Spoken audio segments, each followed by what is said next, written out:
Boa tarde a todos, ou boa noite, porque estamos no princípio e no fim, né?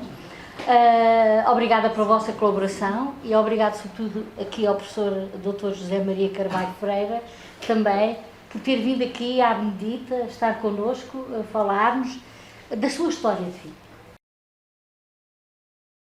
Queridas amigas, queridos amigos, é com imenso prazer que me encontro neste espaço-tempo da Benedita, no sentido da minha trajetória biológica e social, poder-vos mais ou menos transcrever, deduzir, sintetizar esta obra.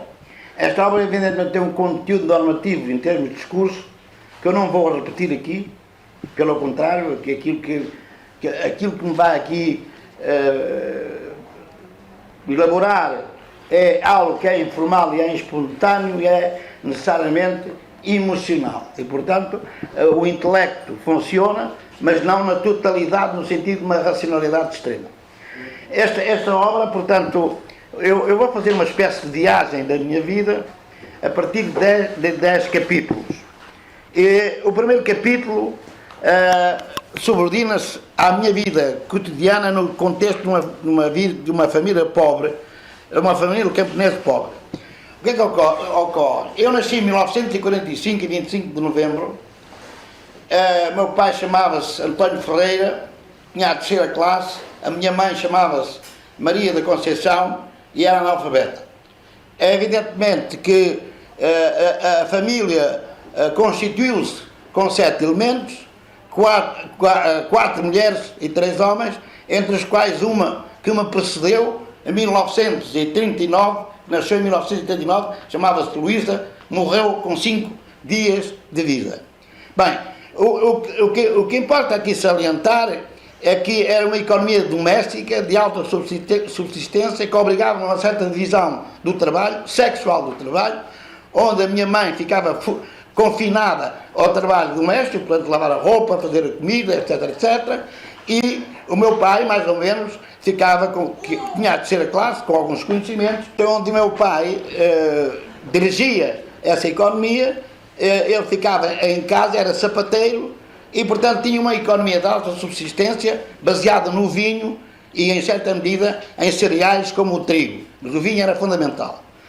Acontece que toda esta vida de economia doméstica, em 1949 sofre um atropelo com o suicídio do meu pai. As razões plausíveis desse suicídio advêm, pronto, de uma necessidade de auxiliar um déficit financeiro da minha tia, que se chamava Luísa, que não conseguiu, portanto ficou em situação de precalço e ele suicidou-se. Mas nesse suicídio,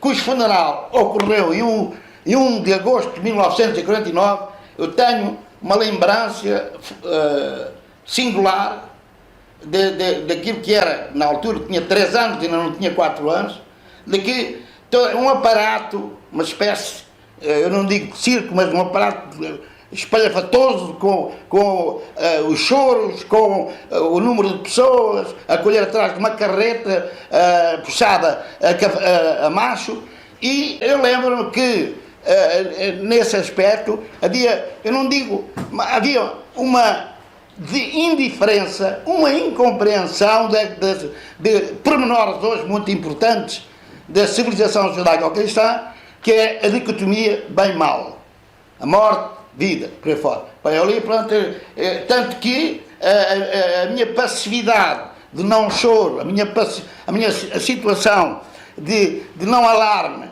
relativamente ao suicídio do meu pai, que a minha tia, pronto, levou-me a beijá-lo na cama, mas pronto, isto demonstra que até essa altura a minha aculturação ainda não era muito baseada, quer dizer, ainda não era fundamentalmente judaico-cristã. Bem, e lembro-me que, a partir daí, a economia doméstica sofre um abalo, no sentido em que a minha mãe, ela é obrigada a superintender a própria lógica de produção de vinho e de produção de cereais. Ao mesmo tempo, as minhas irmãs mais velhas casam-se todas. Portanto, há aqui uma coincidência de herança, uma divisão, uma partilha,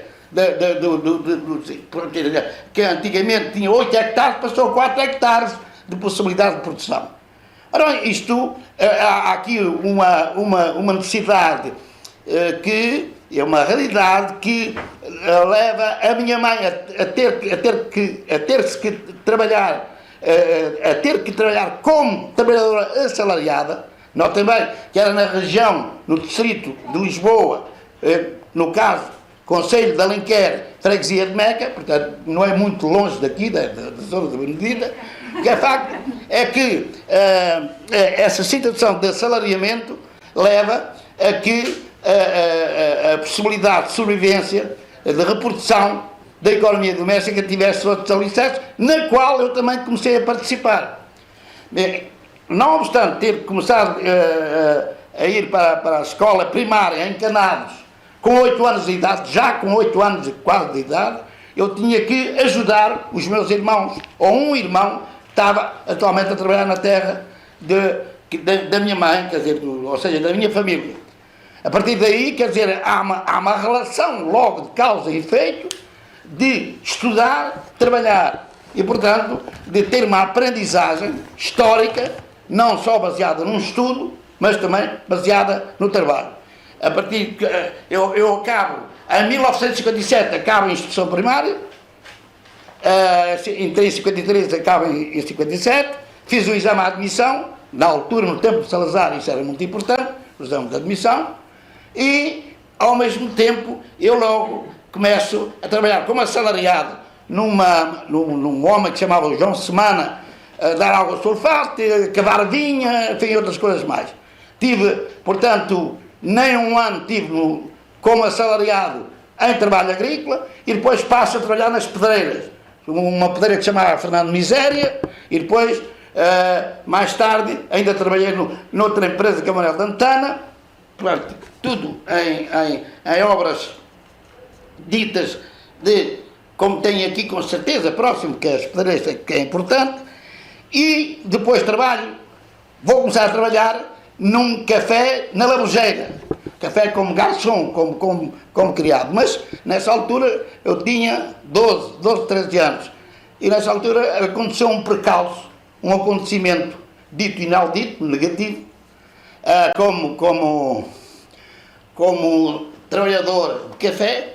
Eu estava a servir no café, já tinha a aprendizagem que era necessária, entretanto, uma tarde, aparece uma senhora de Vila Franca de Xira, que se posiciona lá no intervalo como consumidora, mas pertencia a outra função que não só consumidora de café. E então o que é que eu faço? Vamos dizer que a minha virginidade acaba nesse momento. Quer dizer, eu fui com ela para o primeiro andar e deixei o café deserto, às expensas de qualquer pessoa que pudesse entrar. A conclusão, veio um patapé na bunda logo no dia seguinte, ou seja, fiquei o primeiro desemprego, o primeiro despedimento. Bem, ainda trabalhei outro café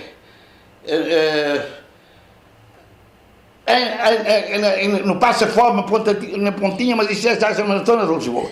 Seja como for, todas estas relações no campo eram simultaneamente sugeridas por sugestões de mobilidade para a cidade. Cidade como local de cultura, cidade local de cinema, cidade local de futebol, cidade local da vida mundana, no sentido positivo do termo.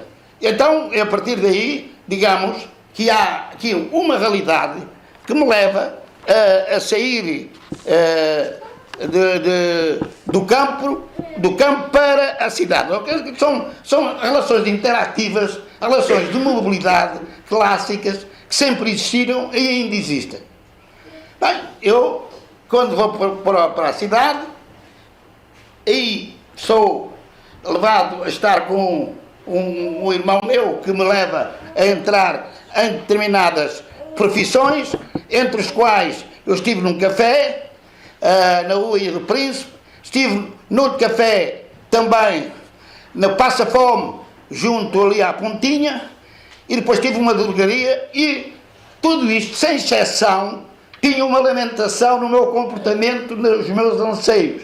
Ou seja, não tinha sábados nem domingos livres, no sentido de poder mobilizar para um teatro, para um cinema, para outra necessidade normativa da cidade. E então, eu, como evolução desta realidade, fui trabalhar para uma empresa que se chamava Antunes Ferreira, na Avenida João 21, 3C, que atualmente é um supermercado de C. Santos, e lá fui trabalhar como aprendiz de mecânico de, digamos, de máquinas fechadas ou articuladas com a construção civil. Não são necessariamente aquilo que a gente vê num automóvel ou num caminhão. Bem, a partir daí, eu tinha 15 anos. A partir daí comecei efetivamente a entrar numa lógica de vivência cultural normal na cidade. Mas como o meu salário era muito baixo, era 15 escudos por dia, necessariamente eu tinha que ter uma capacidade de habitação ou de habitabilidade que fosse compatível com esse salário. Então fui viver para uma barraca, que ali onde hoje é o Rock in Rio, ali na Shell, uma barraca, onde, com o meu irmão, onde nessa barraca tudo era passível de fazer, como vocês sabem, portanto tudo aquilo que é necessário em termos de uma vivência de uma barraca.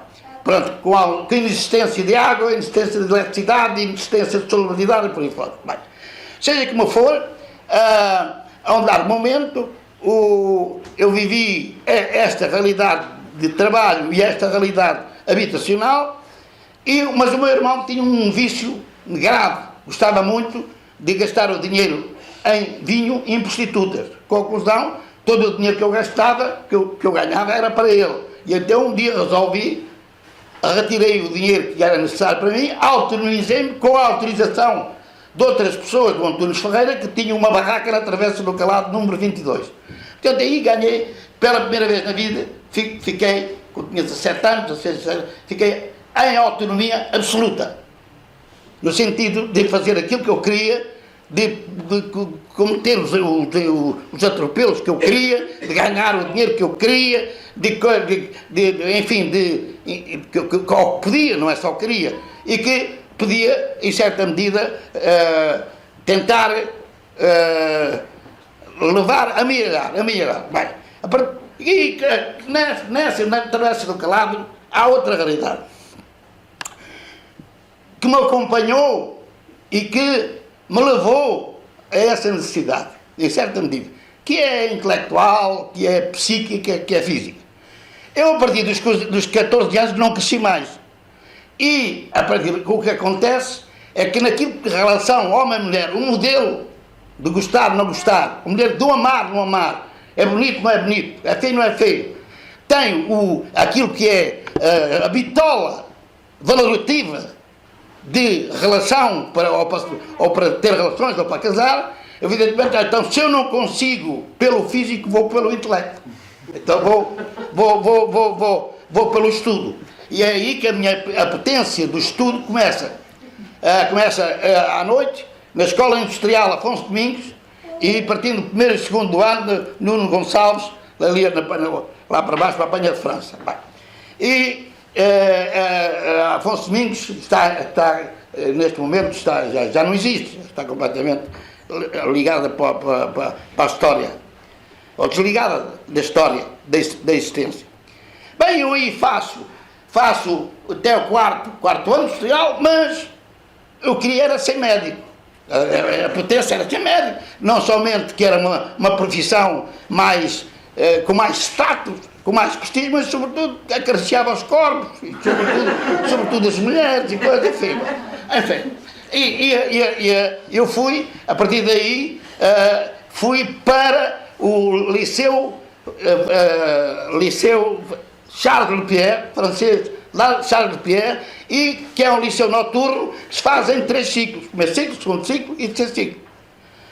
Bem, eu fiz isto ainda na Travessa do Colado, mas eu, entretanto, mudei de patrão. Mudei do Antunes Ferreira para o Zé Ribeiro Construções, que era uma das grandes empresas de construção civil. E, por ironia do destino, repito, encontrei nessa empresa um homem que já morreu, que era o filho, que era o Elídio Ribeiro, que se tornou um amigo meu de raiz. Mas era um homem de esquerda, mas era um homem que me levava para casa lá da biblioteca a ler o Marx, Jorge Amado e outras obras, não é? Graciliano Ramos e por aí fora. Bem, esta empatia, esta amizade que se cria pela via, sobretudo, de operário, eu na altura já era ajudante mecânico, filho de patrão, evidentemente que me deu aso a também ter uma relação privilegiada com o professor Sérgio Pierre, porque eu passei a viver numa barraca desse Zé Ribeiro. Uma barraca, pronto, que era já de tijolo, não era de madeira. Seja como for, a partir dessa situação, eu depois fui para outras empresas, para um que chamava o Fonseca e Morando, mas tinha a alcunha do Zé Ladrão,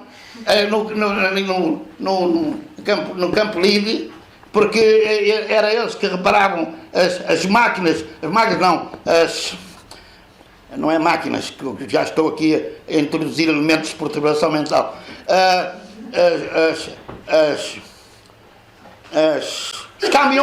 os caminhões do lixo da Câmara Municipal de Lisboa.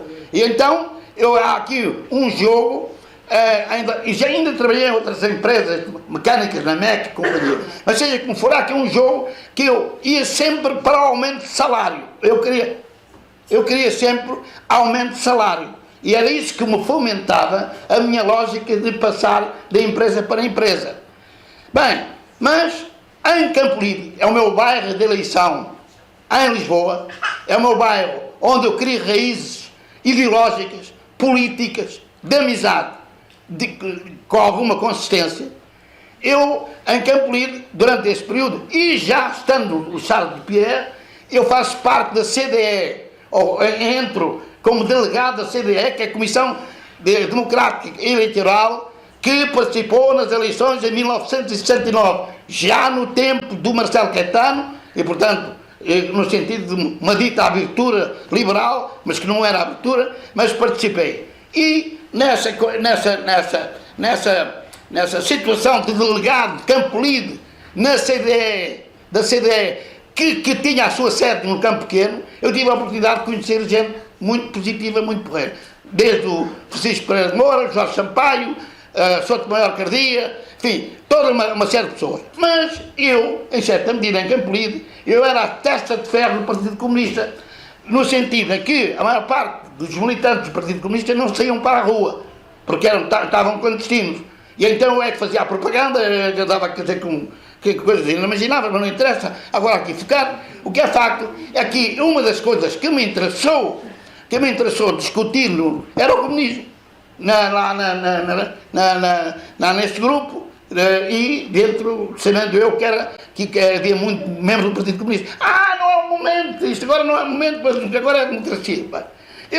Enfim, seja como for, eu numa reunião com mais de 12 pessoas, onde estava presente o professor Francisco Pereira de Moura, que chegou a ser ministro dos Assuntos Sociais, depois do primeiro governo provisório, já não foi no primeiro, não sei se chegou no segundo, peço desculpa. O que é facto, a gente foi preso. Foi a única vez que eu estive preso na minha vida, durante 12 horas, na esquadra do Alto São João. Bem, eu, por ironia do destino, eu venho cá para a rua, quem é que aparece em Campo Livre atrás de mim? Um antigo polícia. Mas aparece como membro da PIDE. Mas esse homem jogava as cartas comigo lá no café que eu frequentava.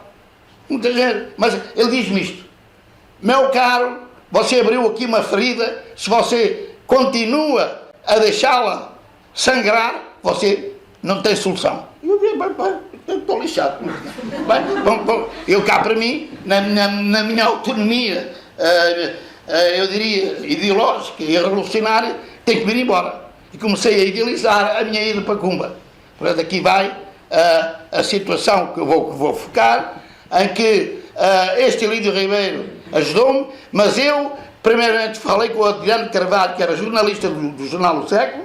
Ele indicou-me, o encarregado de negócios cubano, porque não havia possibilidade de falar com o embaixador, porque não havia relações diplomáticas entre Portugal e Cuba. O que ocorre é que, quando eu falo com o embaixador, eu ofereço tudo o que tinha, escola industrial, blá, blá, blá, blá, muchacho, tu tens segurança social, tens reforma, blá, blá, blá. Isso é uma maravilha.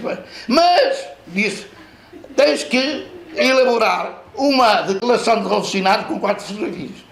Bem, enfim, eu fui ter com o Elídio Ribeiro, que era o meu mentor. Está bem, mas vai escrever, mas olha que isto está água no bico. E sim, escrevi a declaração e fui ao embaixador, mas na casa onde ele habitava. Quando aquela António Augusto Aguiar, quando bato lá no segundo, terceiro andar, já não me lembro, bate a porta, parece uma verdade à minha frente, uma louraça, eu disse, ai, que bom. Mas eu estou a dizer, o meu problema aqui, não é? Mas quando eu vou saber, ela era criada. Ora, então os comunistas também têm criadas. Está qualquer coisa, está mal.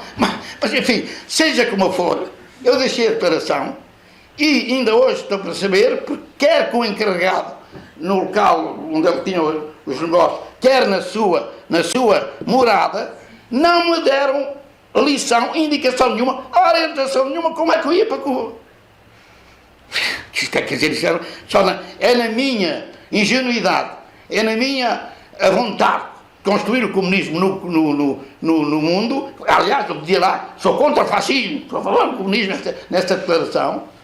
E eu fui, vendi tudo o que tinha, e é assim que chego a Paris em abril de 1970. E chego onde? Eu vou fechar com quem? Pronto, isto aqui é a imigração e a base revolucionária, que é o terceiro capítulo. Eu chego a Paris para falar, para dormir, para orientar com os cadernos de circunstância. Os cadernos de circunstância que eram desenvolvidos contra o salazarismo em Paris, com Manuel Vilela Cabral, Fernando Medeiros, João Freire, Jorge Valadas, Zé Santos, José Hipólito e Alfredo Margarido. Bem, e esses cadernos de circunstância eram distribuídos para a Marinha, para alguns que foram depois, mais tarde, do Conselho de Revolução, como o Contreiras e o Martins Guerreiro, mas também era distribuído em Portugal pelo Elídio Ribeiro, porque ele tinha barcos de extração de areia ali em Marvila. E o Elídio Ribeiro disse, vai falar com este homem, que é o Manuel Vilela Cabral. Bem, então eu entro venho da Guarda Austerlitz como imigrante, turista se quiser, e vou falar com os cadernos de circunstância. A primeira pessoa que encontro é o João Freire, depois encontro-me com todos os outros, fazem uma bruta reunião, onde eu vou para o centro, eles ficam no exterior, no círculo, e depois, quer dizer, eles bebem a minha vontade de operar revolucionária radical e eu bebo a crítica radical de China, de Cuba, da Rússia, de comunismo e por aí fora. Pronto, e aí começo a entrar numa militância de caderno de circunstância, ao ponto de ter elaborado, ajudado, porque eu nos vários números, que foram 7, eu não participei em nenhum, mas participei em brochuras e num jornal que se chamava A Classe Operária contra o Estado, contra o Capital. Que era um jornal que era distribuído nos arredores de Paris, na imigração, e que depois, mais tarde, por mim e por outros, foi distribuído em Lisboa em 1972 e 73. Bem, seja como for, eu evoluo então para uma situação onde passei por quase todas as ideologias radicais. E aí me foquei, e aí me movimentei. E era tanto contra o comunismo, como contra o socialismo, como contra o capitalismo, como contra o fascismo. E, portanto, onde é que eu estava metido? Estava metido no situacionismo, que é uma teoria radical, não sei se sabe, criação de situações e desvios revolucionários, onde os principais autores, o Guy Debord e o Raul Van Gaal, mas também estava no conselhismo de António Pannekoek, que era baseado nos operários, na autonomia operária, nos conselhos operários. E depois, enfim, noutros grupos. Estive na luta de classes, estive na Informação Correspondência Operária, estive na Spartacus, que era uma editora muito importante, textos marxistas radicais e outros textos socialistas. Rosa Luxemburgo e por aí fora, por aí fora. Bem, ocorre que eu, em Paris, nesta altura, eu fui para uma universidade que era uma espécie de laboratório do maio de 68, que é Paris 8 Vincennes. Ou seja, vocês não sei se sabem, maio de 68, eu cheguei depois do maio de 68. Eu vivi o maio de 68 digamos, em camaradagem, em grandes convívios, em grandes discussões e reuniões, mas foi depois do maio de 68. Ora, foi 2 anos depois. O que ocorre é que 68 teve uma convulsão social, pôs em causa o Estado francês, o capitalismo francês, pela via dos estudantes, não pela via do classe operária. A classe operária também participou em greves, mas não foi, as lutas não foram fomentadas pela classe operária. E onde é que incidiu esse comportamento revolucionário? Justamente, eles queriam ter relações livres entre homem e mulher, não queriam que este absurdo de não relações amorosas entre homens e mulheres, e desburocratização de todo o processo administrativo francês, que era burocrático demais. Pronto, mais de 68 é isto. E deu origem, é isto, e há muito mais coisas, peço desculpa, mas isto não posso dizer de nem me leve, que mais de 68 é isto, há muito mais coisas. O que é facto, que a agitação foi tão grande que os estudantes punham em causa o poder de Pompidou e o poder do Edgar Faure. Tanto é que o Edgar Faure, que era ministro da Educação, foi suficientemente inteligente para criar uma universidade nova que levou tudo para lá, em Vincennes. Professores e estudantes, não foi só, foram uns e outros. Sartre, Châtelet, Foucault, enfim, grandes professores muito conhecidos. E foi tudo para lá. E, nesse sentido, digamos que há uma contenção da agitação social. Há uma espécie de fronteira ali que não irradia por toda a França. E eu comecei essa universidade, ou seja, iniciei como estudante as funções dessa universidade. E aí fiz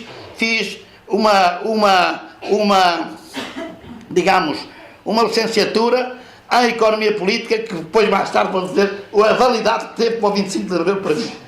Seja como for, o que é facto é que eu, portanto, naquilo que é a imigração, sou uma modulação ideológica de determinado sentido e tenho um determinado comportamento que vai para a revolução, não vai para a reforma. A revolução é até dita mundial agora. Ora, agora vamos para o 4º capítulo, que é, digamos, em certa medida, podemos falar que é a Revolução de 1974 em Portugal. Pronto. É evidente que a Revolução de 25 de Abril de 1974 desestruturou, quer dizer, mandou abaixo a estrutura colonial e a estrutura, em certa medida, inquisitorial e pidesca da sociedade portuguesa. E libertou os costumes, libertou, sobretudo, a nível da relação homem-mulher e por aí fora, da cultura e da abertura daquilo que é a democracia. Bem, eu posso dizer que, em primeiro lugar, que muito daquilo que foi a Revolução Portuguesa, não digo na totalidade, mas tem incidências, tem causas na Revolução de maio de 68. Não somente pelo confronto das ideologias que tiveram em jogo em maio de 68, como inclusivamente que muita parte dos militares que foram contra o Salazar e sobretudo mesmo aqueles do permanente foram beber a ideologia revolucionária do maoísmo, do trotskismo, do comunismo e do castrismo e do guatarismo e por aí fora e por aí fora. Porquê? Porque 200 mil desertores foram beber isso com mais facilidade em França do que outro país qualquer. E tiveram necessariamente tiveram aqui uma origem, no meu entendimento, que tem a França. Portanto, eu digo que a França tem uma influência na construção organizacional dos militares e na construção ideológica do próprio MFA. Embora haja outras proveniências, mas eu considero que esta é necessariamente aquela que tem maior efeitos práticos. Bem, a partir daí, vocês sabem que a Revolução se desenvolveu de uma maneira que eu dizia fantástica, quer dizer, muito espontânea, muito informal, inclusivamente não houve muitas mortes. Se as houve, foi os pitos que fizeram sobre aqueles que tentaram lutar contra os mesmos na rua António Maria Cardoso. Quer uma revolução sem sangue, quer dizer que é necessário ser uma revolução com a solidez ideológica e mental mínima, nem que seja no início, não sei se depois na sua continuidade, isso é já outra coisa. Bem, eu aqui neste aspecto tenho que dizer o seguinte: eu vim a Portugal, eu tinha dúvidas sobre a Revolução. Há revoluções democráticas em todo lado, não vale nada. Tive a notícia lá em Paris e não dei grande valor. Houve muitos amigos e amigas que vieram de seguida para Portugal, eu não, fiquei lá muito tempo.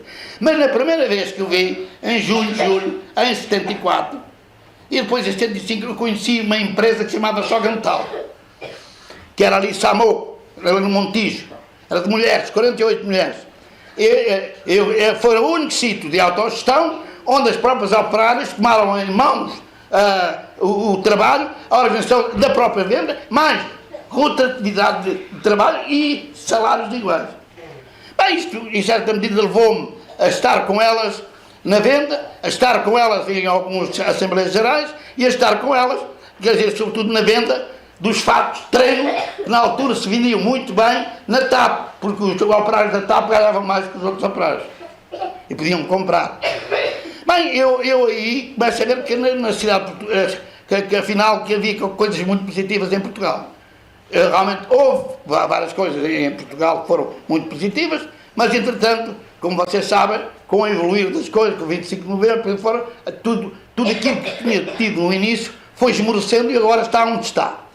Mas importa falar de mim, esse nível. Eu vinha cá assiduamente em Portugal, estava cá há 4 meses, porque eu trabalhava na altura naquilo que se chama trabalho temporário, agência de trabalho temporário. Eu vivo mais ou menos com uma amiga e eu fui para Paris e respondi a um anúncio do Diário Popular para assistente equiparado do ISEG. Na altura não era ISEG, era ISEG. Bem, eu respondi. Aparece lá de urgência. Quando chego lá a Paris, de urgência, o que para vir uma entrevista em Portugal. Bem, ironia do destino. Estavam 41, 42 pessoas à minha frente. Eu vim em último lugar. Primeiro percalço. Eu entrei em primeiro lugar e os outros esperaram por mim. Depois, na classificação final, eu fiquei em primeiro lugar e lá o tipo, o filho do Daniel Barbosa, o ministro, que era do tempo de Salazar, ficou em segundo lugar. Os outros ficaram desclassificados. Seja como for, porque é que eu fiquei em primeiro lugar? Há uma plausibilidade que advém do seguinte: a economia política que eu fiz em Vincennes era baseada na economia política marxista. Portanto, era baseada numa economia de tipo de transição para o socialismo. Ora, o que é que vocês verificaram desde 11 de março de 1975 até 25 de novembro? É um processo de transição para o socialismo. Portanto, eu era a pessoa adaptada, idónea, para poder lecionar no ISEG, porque pronto, que eu é que sabia de marxismo. Eventualmente, se fosse agora, ficava no meu último lugar. Bem, seja como for, o que é facto é que tudo isto, sem exceção, leva-me a pensar que eu em certa medida, hoje sou um produto do 25 de Abril de 1974, pelas mundovivências, pelos fatores aqui que se não existisse o 25 de Abril de 1974, eu não estaria aqui. Estaria no outro lado de Vitória, não estaria aqui. Bem, eu acho que tenho que falar dos outros capítulos, porque senão nunca mais acaba isto. Que é a entrada, pronto, é o quinto capítulo, que é a entrada e saída do mundo universitário. É evidente, quando eu entrei no mundo universitário, eu sabia que tinha desafios grandes.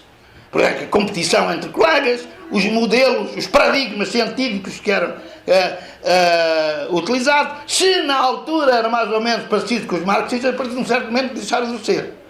Bem, então, o que eu faço uma espécie de reciclagem de formação normativa no ISCTE, sobretudo no ISCTE, e onde aí eu faço outra matemática, sobretudo, economia, tanto disciplinas que não tinha, e ao mesmo tempo faço um mestrado em 1980 e em 1984 faço o doutoramento em Nanterre, na cidade de Paris, 10, Nanterre.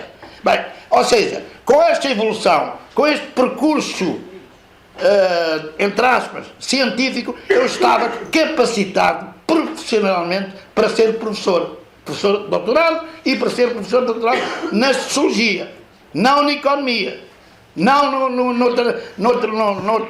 noutro saber qualquer. Aliás, aqui tenho que agradecer ao professor Francisco Pereira de Moura, esteve sempre ao meu lado, indicou-me sempre mais ou menos o que é que eu devia seguir. Bem, seja como for, esta possibilidade deu-me acesso ao poder e ao status. O poder e o status foram conseguidos à hora que em 1994 eu já era professor catedrático. E antes tive professor auxiliar, professor associado, por aí fora. Bem, e deram-me esse acesso, mas também deram-me a proveniência, a capacidade, o desejo, o desígnio de lutar pela sociologia dentro do ISEG, não como instrumento, mas como objeto científico. E então, é a partir daí que eu ajudei a criar um centro de investigação que ainda perdura, que é o Centro de Sociologia Económica e das Organizações, para além de ter um doutorado em Sociologia Económica e das Organizações, e por aí fora, Só que criámos também uma Sociologia Económica dentro do ISEG, em 2005, peço desculpa, e foi votada por 95% dos professores de doutorado, que eram 200 e tal, votada favoravelmente, e 5 contra, e esses 5 contra conseguiram sabotar, como sempre, e a licenciatura ainda está aqui na garganta, está lá arquivada, mas portanto não foi conseguida, Sociologia Económica. Porque que seria, dentro daquilo que é o processo de Bolonha, haveria a possibilidade do resto de chão, do primeiro patamar e do segundo patamar, ou seja, licenciatura, mestrado e doutorado. Portanto, é um mercado interno que era criado por esta via. Ora, a partir daí eu posso dizer que os meus grandes amores são isto que acabei de dizer, as pessoas fazem parte disto e, sobretudo, atualmente é o sócio, é aquilo que é mais visível. Centro de Sociologia Económica e das Organizações. É muito visível. Bem, seja como for, eu diria que na universidade existe aquilo que chama canhalice, a negação da diferença. É isto que mais me aflige dentro do mundo universitário, é não saber viver com a diferença, com saberes diferentes, com saberes que não se anulam uns aos outros, mas que se completam. E, no meio desta negação que é a universidade, é também os conluios dos grupinhos que podem existir, ou da Opus Dei, ou da maçonaria. E das lutas que eles fazem entre eles, e das lógicas de banfejar a cada um defende. Seja como for, há gente muito boa dentro da universidade. Não pode ter, mas não pode ser um conluio de pequenos macacos de imitação de paradigmas científicos. Sem ter a capacidade de criação. Bem, eu passo Agora, para questões mais ideológicas, portanto, eu vou tentar capítulo 6, que é o seguinte: eu tenho que dizer que a minha vida ideológica, desde que chegou à França, oscilou entre 3 modelos. Vou chamar modelos, sem medo nenhum: marxismo, situacionismo e anarquismo. Eu andei no marxismo e no situacionismo até à década de 70. Como onde é que ela é visível isso? Através de uma revista que se chama Subversão Internacional, que produziu 6 números entre 1777 e 1779. Pronto, essa revista é a enunciadora e depois também escrevi um texto que é Os Proletários Não Têm Pátria, filho. No marxismo, como é que eu entro no anarquismo? Peço desculpa. Entro a partir do início da década de 1980, quando, não sei se conhecem, que era o jornal A Batalha, mas que era dirigida por um homem que se chamava Emílio Santana, que morreu em 1988. Eu aí iniciei como colaborador, até fiz parte da redação, quando o jornal estava na Dom Carlos I, mas vejam bem porque é que eu decidi da direção. Há um senhor que escreve um artigo para A Batalha no sentido da defesa da homossexualidade. Há uma bruta discussão no coletivo editorial, mas o Emílio Santana é contra. Agora, bem, é contra, mas há 4 votos ou 5 contra essa posição. Quando o jornal era para sair, ele escondeu o artigo e não foi publicado. Claro que não saí. Pronto.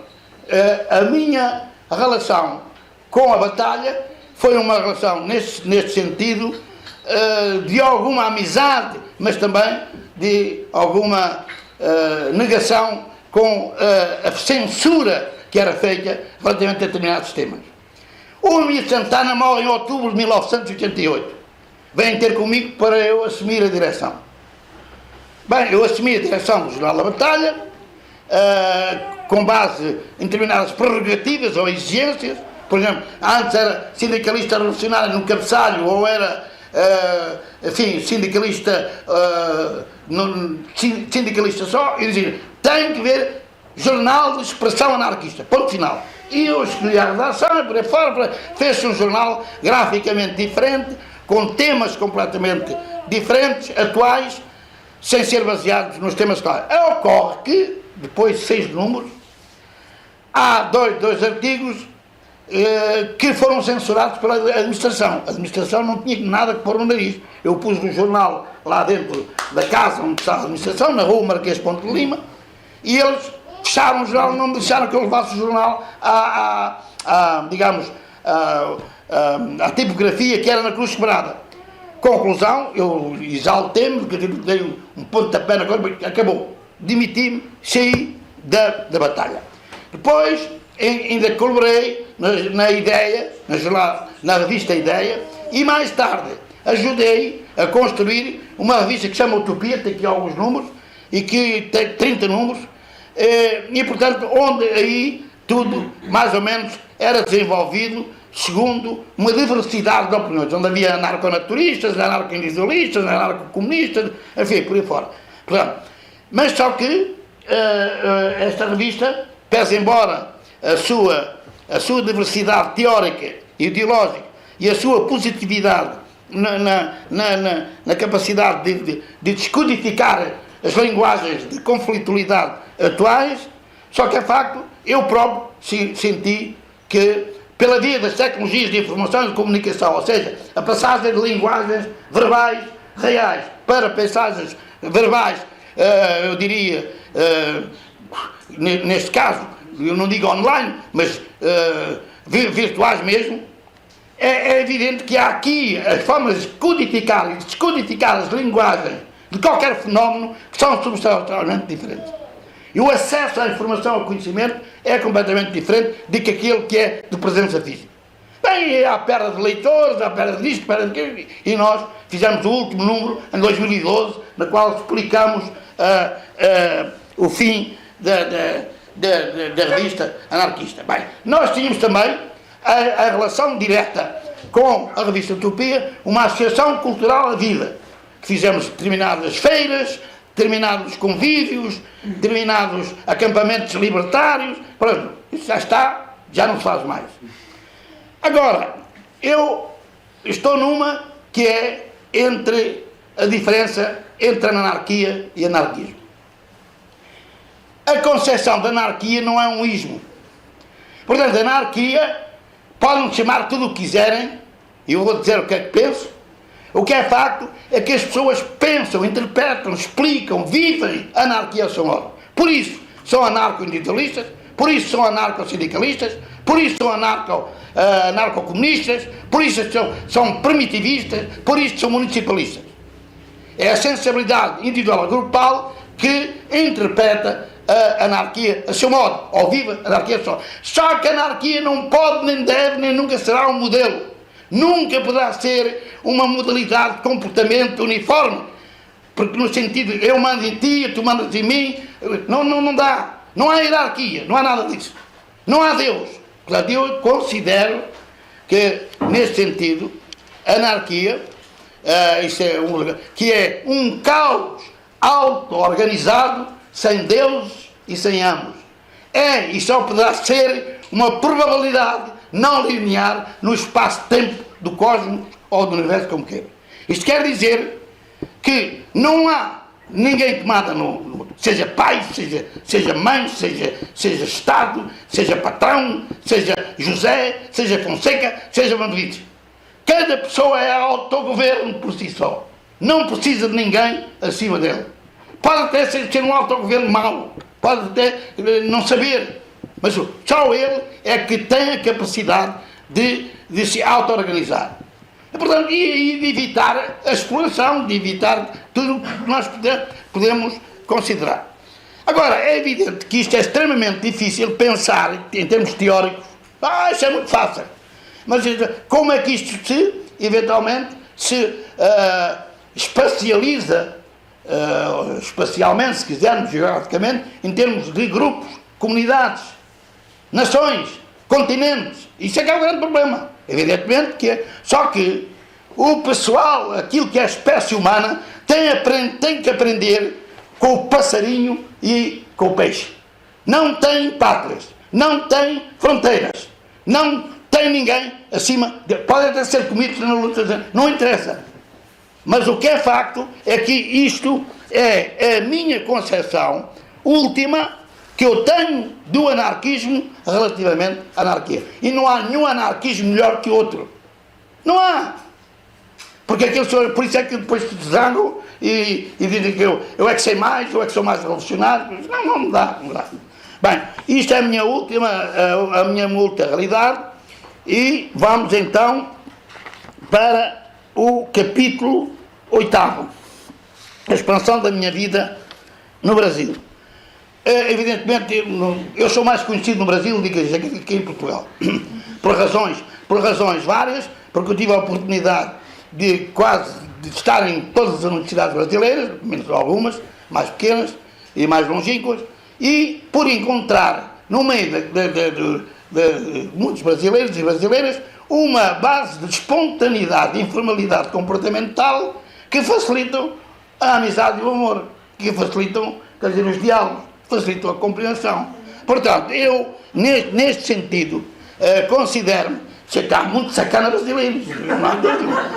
Encontrei muita coisa negativa, atenção, mas, francamente, eu senti mais peixe na água no Brasil, em muitas universidades e em outros convívios. Agora, digamos que é para vos dar a palavra, para não... Pronto, já. Digo que o Brasil, portanto, neste sentido, potenciou-me como pessoa, potenciou-me como intelectual, potenciou-me, eu não gosto de estar a dizer como cientista, porque eu não me considero cientista, mas potenciou-me a diferentes níveis. Não fosse o Brasil, eu não tinha adquirido, não, quer dizer, não tinha gostado tanto de mim. Tá. Ora, bem, as vicissitudes da loucura e da normalidade. Eu sobretudo com alguns episódios que eu contei da licenciatura de Sociologia Económica e de alguns atropelos da relação da espécie humana com a natureza, como foi o caso de 43 mortos num episódio que em 2010, 2009, ali na Madeira, e outras coisas mais que eu vivi no ISEG, em termos de contradições, conflitos e ter que aguentar tudo. Eu entrei na loucura em 5 de março de 2010. Como é que se expressou essa loucura? Nessa loucura em que eu, jogando, que estava dormindo, jogando que, quando estava dormindo, que mares, pedras, elefantes tinham entrado por o meu corpo e que depois eu estava vivo. Bem, julguei-me que era Deus ou Jesus Cristo. Conclusão. Sai para a rua, em Bugarrãos, como se fosse o novo Messias, como se fosse o novo Cristo, que ia mudar o mundo, acabar com as guerras e coisas. Claro que fiz manifestações destas intenções junto da minha irmã, coitada, que sofreu, e depois, mais junto a um café que é da associação, eu estava lá um conjunto de pessoas, já estavam a olhar para mim, mas eu queria que abrissem uma cova lá onde eu nasci. Qual era a intenção? É que eu me pusesse na cova, punha um bocado de terra para cima e eu recitava como Jesus Cristo. Bem, enfim, foram peripécias inimagináveis, que a razão de ser, mas que hoje eu ainda tenho a noção da maior parte dessas peripécias, tenho a noção exata do que é que se passou e do que é que se passou. O que é facto é que estive lá 4 vezes. Tive em março de 2010, tive em setembro em dezembro de 2010, tive em setembro de 2011 e ainda tive, porque eu já estava bem, mas não pus medicamento nenhum, tive que ir 5 dias em 2013, em março. Seja como for, eu noto que naquilo que eu vivi, a diferença entre o louco e o não louco é muito ténue. Preciso ter um bocado de cuidado. E que os diálogos que eu construí com eles, no sentido de falar dos problemas, fumar um cigarro, quer dizer, é um mundo que não é substancialmente diferente do mundo dito normal. É evidente que aqueles que exteriormente andavam coitados lá, sozinhos, a falar sozinhos, e com um cigarrito, a pedir um cigarrito na Avenida do Brasil e por aí fora, porque isto passou no Hospital Psiquiátrico Central, antigamente denominado Hospital Gil Matos. O que é facto é que esse é um mundo de ausência de noção do outro e do outro. Mas, com aqueles que eu estava, que eu até denominei isto de falar estéreo, havia uma relação que não era assim muito desigual. E mais, o problema aqui é da noção de que a pessoa é onde está. Como normal. Eu, por exemplo, eu quando estava louco no sentido afirmativo do termo, que dizia que punham a terra em cima, não era completamente louco, eu ia imitar Jesus Cristo, porra. Quer dizer, foi o que me ensinaram, que Jesus Cristo ressuscitou, não sei o que, quer dizer, não estou longe. Acho que isto é loucura?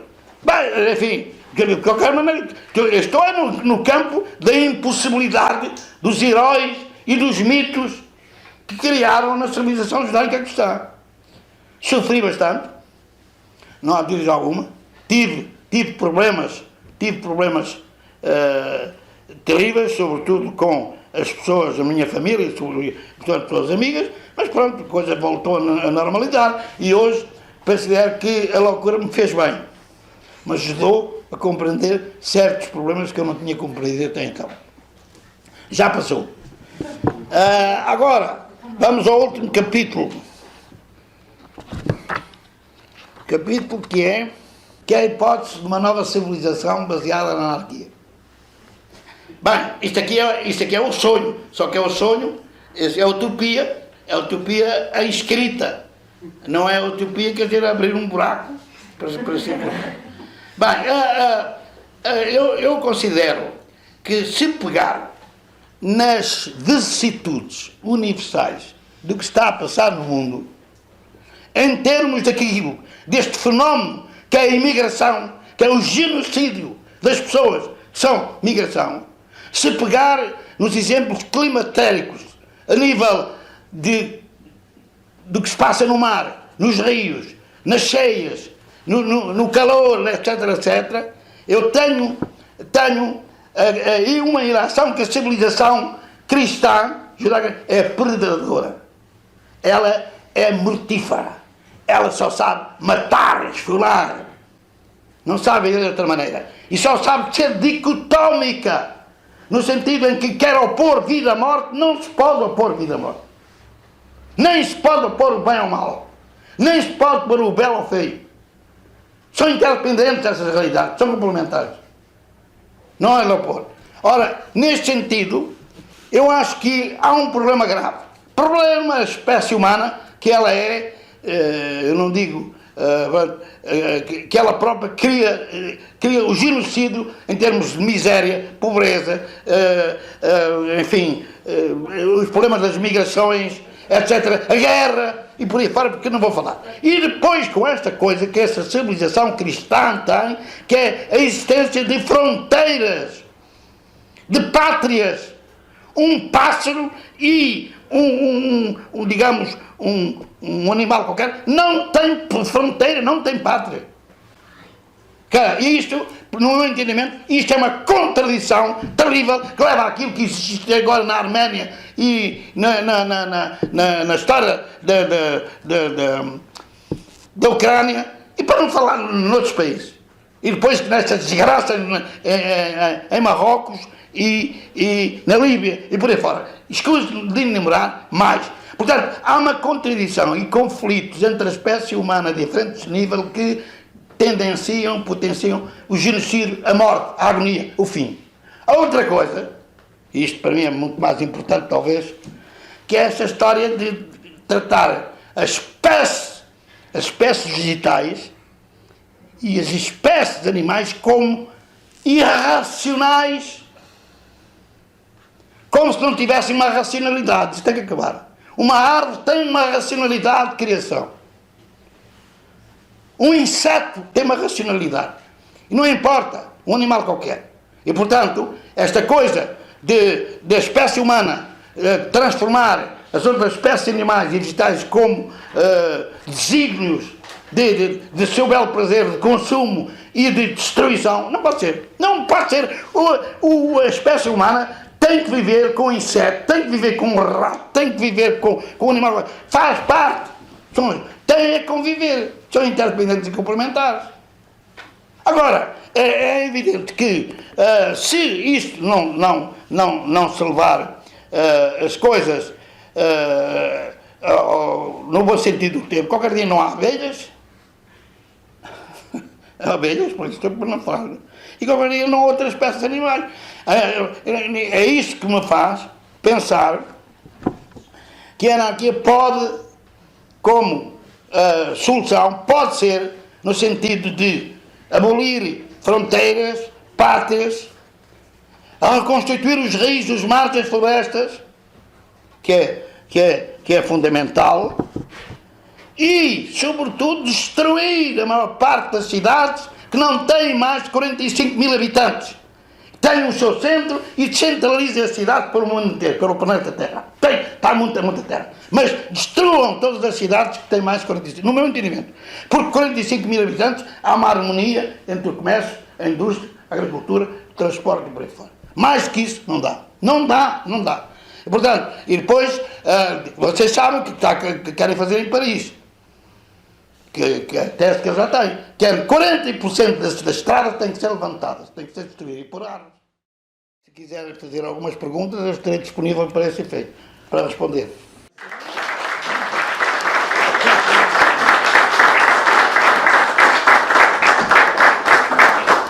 Muito obrigada.